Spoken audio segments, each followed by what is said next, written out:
Danas smo u posjeti kompanije Ambalažerka i to pogonu koji se nalazi u Begaljici. Oni proizvode ambalažu. Mi smo danas tu sa japanskim ekspertom koji je u okviru našeg projekta zadužen za unapređenje produktivnosti korišćenjem Kaizen alata.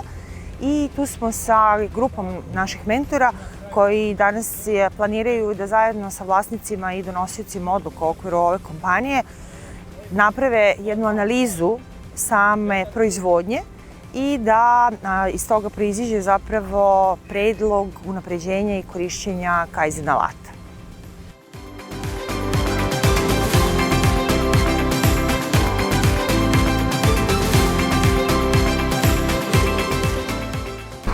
Ja sam Goran Nikolić, ispred predstavnik firme Ambalažerka.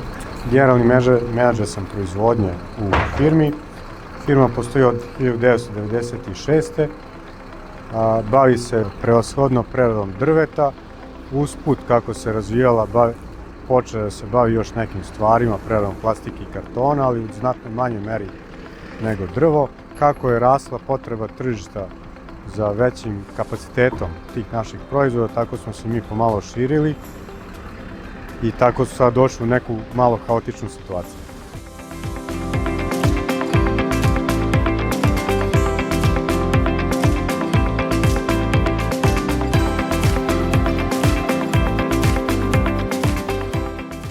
Od programa mentoringa očekujem da nam pomogne u prevazilaženju nekih svakodnevnih problema u okviru organizacije i same proizvodnje, da nam ukaže na neke slabe tačke koje smo mi napravili sami tim razvojem našoj proizvodnji, koje mi u nekim slučajima možda i vidimo, ali dosta slučajeva i ne vidimo jer jednostavno smo konstantno tu i ne možemo da razmišljamo van kutije, da kažem.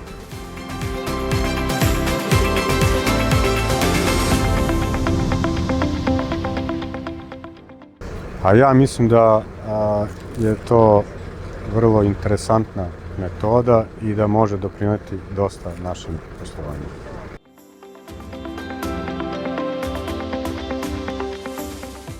Meni je uvek zadovoljstvo da pokazujem drugim ljudima šta su mi do sada uspeli, napravili i kako to kod nas funkcioniše, pa tako i danas mi je bilo zadovoljstvo da pokažem gostima kako funkcioniše u Srbiji.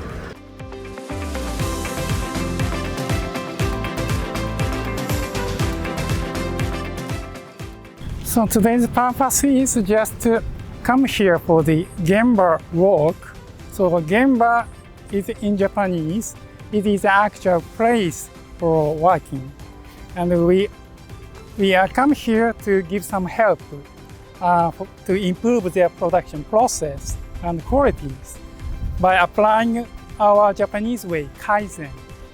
And Kaizen is the improve the productivity and quality with the same resources. We don't invest a lot of money, but we can improve productivity and quality.